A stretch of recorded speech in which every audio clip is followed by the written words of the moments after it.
인사합니다. 할렐루야 샬롬 하고, 사무엘은 아직도 참 자고 싶은가 보지? 할렐루야 샬롬 하고 인사합니다. 할렐루야 샬롬 샬롬 샬롬 샬롬 샬롬 샬롬. 하나님 사랑합니다. 여러분 저 안에서 사랑합니다. 오늘 로마서 10장 1절에서 4절. 잘하시는 말씀이죠. 형제들아, 내 마음에 원하는 바와 하나님께 구하는 바는 이스라엘을 위함이니 그들로 구원을 받게 하려 함이라. 내가 증언하노니 그들이 하나님께 열심히 했으나 올바른 지식을 따른 것이 아니니라. 하나님의 의를 모르고 자기 의를 세우려고 힘써 하나님의 의에 복종하지 아니하였다. 그리스도는 모든 믿는 자에게 유를 이루시기 위하여 율법의 마침이 되신다. 제목입니다. 율법의 마침이 되신 하나님. 바울이 목숨을 건 그러한 아주 선언을 하고 있어요. 민족을 사랑하는 그런 사랑의 마음을 가지고 고린도에서 로마서를 기록하여서 바울이 예루살렘 행을 다짐을 하죠. 오늘 본문 말씀 로마서이죠. 바울 서신은 가장 긴 서신, 그리고 교리적으로도 아주 중요한 내용이 담겨 있는 로마서. 아우구스티누스를 비롯한 루터, 칼뱅 등 수많은 신학자들이 로마서를 통해 깊은 감명을 받아서 하나님의 은혜를 누렸고 주석하기를 원했던 말씀으로 손꼽히는 말씀입니다. 바울의 3차 전도 여행 중에 쓰인 것으로 로마서는 추정이 되죠. 15장 25절에 보면요. 로마서 15장 25절에 보면 성도들이 헌금을 모아 예루살렘으로 갈 것이다 라는 내용이 있어요.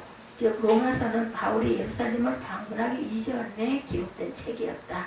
예루살렘 방문이 57, 8년 정도로 추정되기 때문에 로마서가 작성된 연대를 대략 56년에서 57년으로 비슷한 연대에 추정을 합니다. 바울의 3차 전도 여행의 그 지도 예전에 본 그 기억도 나는데 제가 참 지도 부분을 잘 못 봐요. 근데 그래도 열심히 신학교 다니면서 외우고 들여다보고 했죠. 수리아, 안디옥에서부터 여행을 시작해서 다소, 더베, 골로새, 예배소까지 이르게 되죠. 이게 축축축 줄을 그어가지고 외웠던 기억이 납니다. 이곳 소아시아 지역에서 약 3년 동안 머물면서 바울이 전도 활동을 펼치죠. 그리고 예배소를 떠나기 직전에 고린도 교회를 향해서 고린도 전서를 쓰고 이동합니다. 드로아를 거쳐 배를 타고 빌립보에 가죠. 여기서 데살로니가를 통해서 아덴으로 가게 돼요. 아테네죠. 지금의 아테네. 그리고 마침내 고린도에 도착을 합니다. 고린도에서 약 3개월을 머물렀는데 그곳에서 아마 로마서를 쓰지 않았을까 추측을 하죠. 고린도에서 3개월을 머문 후에 바울이 예루살렘을 가기 위해 길을 떠나게 되는데 배를 타지 않고 온 방향대로 돌아가는 일정을 택하죠. 데살로니가 빌립보를 통과한 후에 다시 드로아로 가죠. 이어서 그 아소라는 항구에서 배를 타고 밀레도에 도착한 후에 드로아 그 가이사라를 거쳐 예루살렘에 도착하는 일정, 다시 한 바퀴를 도는 거죠. 바울이 오랫동안 머물렀던 에베소에서 고린도 전서를 쓸 당시만 해도 예루살렘으로 가리라고는 생각하지 못한 듯해요. 고린도전서 16장에서 바울은 예루살렘을 가는 일이 합당하다면 가겠다는 그 하나의 가능성을 이야기합니다. 근데 로마서를 작성할 때는 상황이 많이 변해 있었죠. 자신이 예루살렘으로 가겠다고 확실하게 표현을 합니다. 마게도니아 교회와 고린도 교회의 교인들이 예루살렘에 가져갈 헌금과 함께 바울이 직접 방문하도록 권유했던 게 아닌가, 이렇게 짐작들을 하죠. 무엇보다도 바울 스스로가 심경의 변화를 경험하면서 예루살렘의 행을 결정한 것으로 보이죠. 바울은 예루살렘에서 당할 고난을 짐작하고 있었어요, 본인이. 그다음에 바울은 왜 예루살렘으로 가기로 이렇게 고난이 있을 걸 뻔히 알면서 결정을 했을까? 바울은 예루살렘으로 가는 일이 결코 쉽지 않다는 것을 알고 있었죠. 그곳에 많은 어려움을 당하게 되리라는 것도 예견합니다. 바울이 예루살렘으로 가는 길에 밀레도에 이르렀을 때 예배소 장로들이 그를 만나기 위해 찾아오죠. 그때 바울이 말합니다. 보라, 이제 나는 성령에 매여 예루살렘으로 가는데 거기서 무슨 일을 당하는지 알지 못하노라. 사도행전 20장 22절에 증거합니다.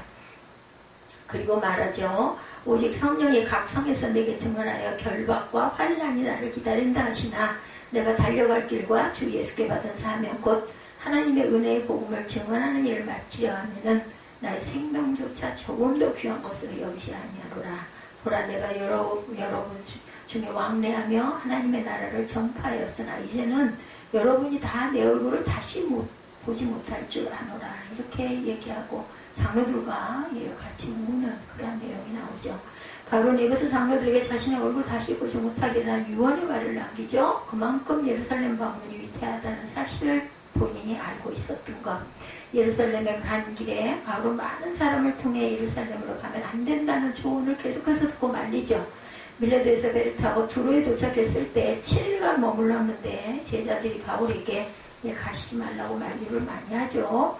그 내용을 사도행전 21장 4절에 전합니다. 제자들을 찾아 거기에 이래를 머물더니 7일이죠. 그 제자들이 성령의 감동으로 바울도 예루살렘에 들어가지 말라 하더라. 이렇게 증거되어 있어요. 그럼에도 바울은 예루살렘을 향해 계속해서 나아갑니다. 두로에서 또다시 배를 타고 가이사랴에 도착했는데 아가보라는 한 예언자가 바울의 띠를 가져다가 자신의 손과 발을 꽁꽁 묶고 말을 하죠. 이 띠의 주인이 바로 이와 같이 될 것이다. 예언을 합니다. 그리고 이방인의 손에 넘겨질 것이다. 바울과 여러 사람들 앞에서 그의 운명을 예견합니다. 예언을 하는 거죠. 아가보의 예언을 듣고 가이사랴의 많은 제자들이 바울에게 예루살렘을 가지 말라고 권면을 하지만 바울은 결심을 꺾지 않죠. 그가 이야기하죠. 사도행전 21장 13절에 보면 바울이 대답하되 여러분이 어찌하여 울어 내 마음을 상하게 하느냐. 나는 주 예수의 이름을 위하여 결박당할 뿐 아니라 예루살렘에서 죽을 것도 각오하였노라. 이렇게 대답을 합니다. 죽음을 각오하고 있었어요. 그는 강한 의지를 가지고 예루살렘으로 가고자 합니다. 성령께서 박해와 고난이 기다리고 있다고 끊임없이 알려주고 계셨지만 이에 굴하지 않고 예루살렘으로 가기를 원하죠. 유대민족을 향한 근심이 바울로 하여금 예루살렘행을 결단하게 한 것입니다. 그렇다면 바울이 이토록 예루살렘에 가기를 원했던 이유는 무엇일까? 로마서 본문에서 그 이유를 찾아봅니다. 앞장인 9장에 이런 말씀이 나와요. 9장 1절에서 3절을 보면 내가 그리스도 안에서 참말을 하고 거짓말을 아니하노라. 나에게 큰 근심이 있는 것과 마음에 그치지 않는 고통이 있는 것을 내 양심이 성령 안에서 나와 더불어 증언하노니 나의 형제 곧 골육의 친척을 위하여 내 자신이 저주를 받아 그리스도에게서 끊어질지라도 원하는 바로라. 제가 아주 이 말씀의 은혜를 많이 받았어요. 내가 끊어질지라도 내가 저주를 받아서 그리스도에게 끊어질지라도 내 친척 골육이 은혜 받고 변화되기를 원한다. 이런 그 아주 간절한 소망이 있습니다. 바울에게는 민족을 향한 근심이 있었고 형제와 친척을 향한 큰 근심이 있었어요. 이 사람들을 구원해야 할 텐데 이런 사명. 로마서를 쓰면서 자신 안에 있는 민족을 향한 안타까움이 더 커졌을 수도 있을 겁니다. 바울은 원래 이방인을 전도하기 위해 부르심을 받은 사람이죠. 그러므로 예루살렘에 가지 않아도 돼요. 사실은 안위를 위해서라면 가면 그렇게 고난이 있을 거라고 많은 사람들이 말리고 또한 예언까지 듣고 하면 우리 같으면 어떨까요? 꼭 그렇게만 해야 돼? 좀 여기서 더 하나님 일 열심히 해도 되잖아. 이런 생각을 할 수도 있을 텐데 아주 마음에 정말 불같은 그러한 하나님의 그 증인의 노릇을 열심히 했던 그런 바울이죠. 예루살렘에 가지 않았는데도 불구하고 이미 예배소에서 3년을 머물고 전도 활동도 했고 고린도에 머물면서 마게도니아 지역에서 활발한 전도 활동을 하기도 했었어요. 바울 앞에는 로마와 스페인에 가서 복음 전도를 할 수 있는 가능성도 열려 있었습니다. 얼마든지 예루살렘을 가지 않아도 되는 그런 상황이었는데도 불구하고 동족이 있는 유대 예루살렘으로 가기를 원하는 거죠. 그다음 바울이 유대민족에게 가서 무엇을 주려고 했을까? 예루살렘에 있는 사람들에게 무엇을 나눠주고자 했을까요? 오늘 본문의 질문에 대한 답을 알려주죠. 1절입니다. 형제들아 내 마음에 원하는 바와 하나님께 구하는 바는 이스라엘을 위함이니 곧 그들로 구원을 받게 하려 함이라. 내가 이것 때문에 가기를 원한다. 이스라엘 민족이 구원을 받는 것, 이것이 바울이 원한 한 가지였습니다. 우리가 항상 남북이 통일되기를 위해서 북한의 우리 동포들을 위해서 기도하는 그런 마음, 우리는 정말 짧고 간단하게 기도하고 말지만 이 바울은 아마 이 영혼이 가슴속에 항상 남아 있었던 것 같아요.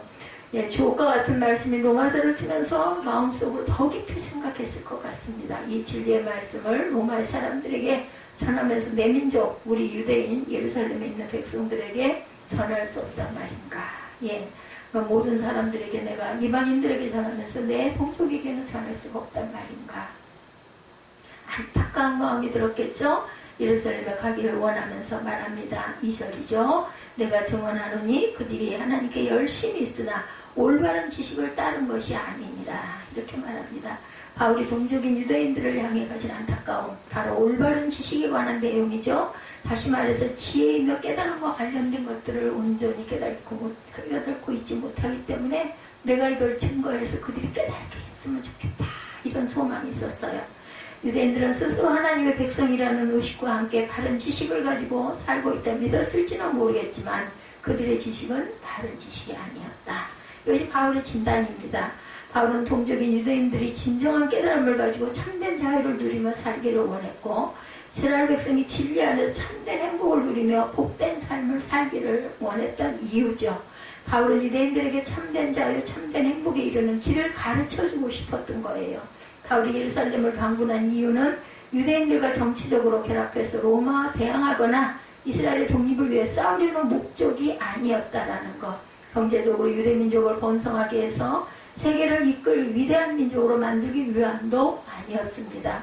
바울이 예루살렘의 가난한 성도들에게 줄 헌금을 마련하기는 했지만 그들을 돕기 위한 것만도 아니었어요. 물질적으로 신유의 은사를 가지고 예루살렘 거민들의 병을 고쳐주려는 뜻도 아니었던 것이죠. 그가 목숨을 걸고서라도 예루살렘을 방문하기 원했던 이유는 내가 깨달았던 진리를 증거하고 전해주고 싶었던 거죠.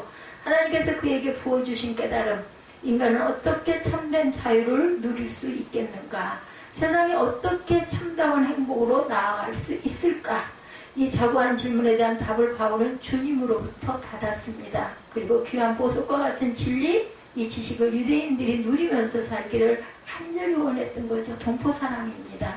이 지혜로 민족이 구원받기를 원한 것이죠. 그렇다면 바울이 자기 민족에게 전해주고 싶었던 귀한 지식과 참되운 지식은 도대체 무엇이었을까? 3절에 나오죠. 하나님의 의의를 모르고 자기의 의의를 세우려고 힘써 하나님의 의에 복종하지 아니하였느니라. 이렇게 말씀합니다. 이스라엘 백성 자신들의 동족들이 범한 잘못을 진단한 내용, 바울은 로마서를 쓰면서 성령의 감동으로 하나님의 의와 율법의 의를 날카롭게 비교하죠. 율법의 의란 무엇일까? 유대인들이 믿고 따르던 삶의 방식입니다. 율법을 준수함으로 하나님의 백성이 되고 구원을 얻는다라는 생각이었던 거죠. 즉 율법의 준수는 하나님의 백성의 당연한 의무이고 이를 통해 이 땅에 진정한 행복이 온다고 생각하는 삶의 태도, 믿음의 태도였죠. 이스라엘 백성은 율법을 준수하고 성전에서 희생제사를 드림으로 하나님의 사람이 된다 이렇게 믿었던 거죠. 이것이 행복한 사람이 되는 방법이자 구원받는 백성이 되는 길이라고 그들은 믿었어요. 이 확신이 오랫동안 이어져 왔고 유대교의 중요한 믿음의 체계가 되기도 했습니다. 그런데 이 믿음의 체계 안에 살던 바울이 한 가지 문제를 발견을 합니다. 그들이 율법을 지킨다고는 하지만 실제로 율법을 온전하게 지키지 못한다는 것을 알게 된 거죠. 온 마음을 다해서 율법을 지키는 사람은 단 한 사람도 없다는 거예요. 로마서 3장에서 바울은 시편 말씀을 인용합니다. 기록된 바 의인은 없나니 하나도 없다. 로마서 3장 10절이죠. 의인이 없는 율법, 이 율법은 도리어 다른 용도로 사용되고 있었습니다.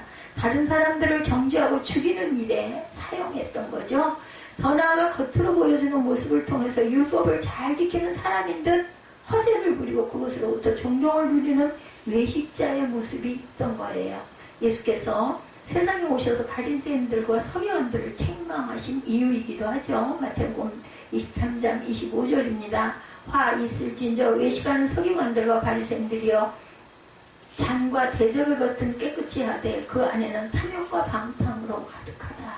겉은 깨끗한 척 하면서 안에는 그저 탐욕과 방탕으로 가득하다. 회친한 무덤이라고 하죠. 이런 자기 율법의 의로는 인간이 진정한 행복에 도달할 수 없다는 것을 바울은 깨달은 겁니다. 예수를 믿는 자들을 잡기 위해서 다메섹으로 가던 길에 부활하신 주님을 만나면서 얻게 된 깨달음입니다. 유대인이 따른 율법의 의는 하나님과 사람과의 관계를 분리시킬 뿐이다.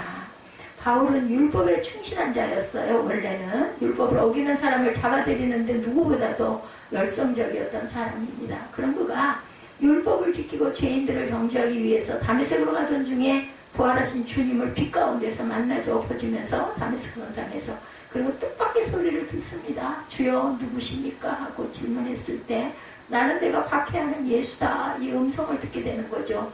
율법을 지키던 그의 열심이 도리어 하나님을 박해하는 방향에 서 있다는 사실을 그는 깨닫게 되죠. 참된 진리와는 반대 방향으로 치닫고 있던 바울이 그 자리에 멈춰서서 회심을 합니다. 율법의 의가 우리를 구원할 수 없는 이유, 우리는 율법을 완전하게 지킬 수 없는 존재예요. 그 율법을 다 절대로 지킬 수가 없어요. 세상 어느 누구나 하나님 앞에서 율법을 완전하게 지킬 수는 없을 것이고 심지어 사람 앞에서도 온전한 자가 한 명도 없는 거죠.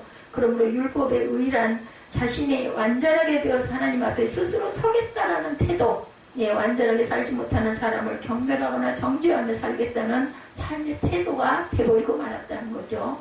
이러한 태도는 개인적으로는 자신을 올가매고 정신을 피폐하게 하고 외식주의자로 만들어버리고 맙니다. 그러다 보니 뭐가 돼요? 거짓된 자가 되죠. 자꾸 거짓을 하게 됩니다. 나도 모르게. 사회적으로는 다른 이들을 정죄하고 죽이는 모습으로 나타납니다. 이것이 율법의 의라는 거죠. 잘못된 부분들이 있으니까 정죄를 하는 거 당연하다고 생각을 하지만 본인은 그걸 지키느냐는 거죠. 예수 그리스도의 십자가 사건이 율법의 의를 보여주죠. 유대인들은 율법을 지킨다는 명분 아래 죄가 없으신 예수 그리스도를 십자가에 못 박았어요. 신성모독죄라고 하죠. 내가 하나님의 아들이다. 그것은 저건 사단이다. 이렇게 했던 거죠. 하나님의 편에 산다는 명분 아래 그들은 하나님의 아들을 죽이는 일을 저지르고 말았어요. 이것이 바로 율법의 의라는 거죠. 이러한 율법의 의는 오고 오는 역사 속에서 끊임없이 나타나고 있습니다. 완벽을 추구하는 개인의 모습에서 여전히 율법의 의가 작동합니다. 외식하며 치장하는 개인의 모습에서 율법의 의의 잔재를 보게 되죠. 다른 이의 잘못을 드러내고 정죄하고 죽이는 모습에서 우리는 율법의 의가 존재하고 있다는 사실을 보게 됩니다. 우리도 그럴 때 많죠. 자꾸 남의 그죠? 티가 자꾸 보여요. 보이다 보면 저거 틀렸는데 막 이렇게 판단하게 되고 정죄하게 되는 거. 쉬운 얘기로 얘기했을 때 너는 안 그러냐? 그러면 나는 그 부분은 안 그래. 또 딴 부분이 잘못된 부분이 반드시 누구에게나 있는 거죠. 그렇기 때문에 용서하고 사랑해야 된다고 예수께서 말씀을 하신 거죠. 외식하며 치장하는 개인의 모습에서 율법의 의의 잔재가 이렇게 나타났다는 거죠. 다른 이의 잘못을 드러내고 정죄하고 죽이는 모습에서 율법의 의가 존재하고 있다는 사실, 오늘날에도 율법의 의는 여전히 작동합니다. 역사를 바로 세운다는 명분, 남녀의 차별을 바로 잡는다는 명분, 폭력을 종식시키겠다는 명분, 부정축제를 근절하겠다는 명분, 부의 세습을 막는다는 이러한 명분들이 있어요. 보면 틀린 말 같지는 않습니다.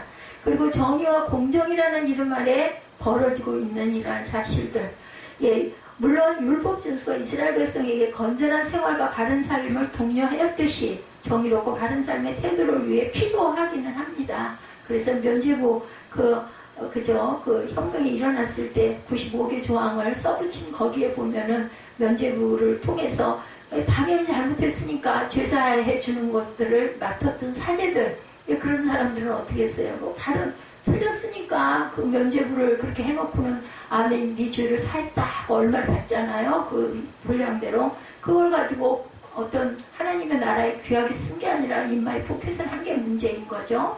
계속해서 면죄부들을, 그것들 때문에 종교혁명이 일어난 거죠. 자신도 제대로 지키지 못하는 것을 들이대면서 다른 사람을 죽이려는 태도는 세상을 결코 행복하게 만들 수 없다는 것입니다. 서로 죽이고 죽이는 결국은 그 안에서 모두가 죽는 양상이 되고 말죠. SNS를 조금만 잘못된 글을 올려도 정죄의 댓글로 도배되는 사회는 결코 행복할 수가 없다는 것.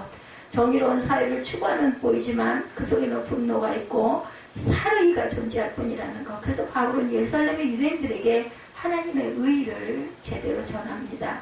바울은 율법의 의가 아닌 하나님의 의를 자신의 민족에게 알려주기를 아주 간절히 소망을 했던 거죠. 하나님의 의란 인간의 부족함에도 하나님께서 예수 그리스도를 통하여 이루어지신 참된 사랑의 의입니다.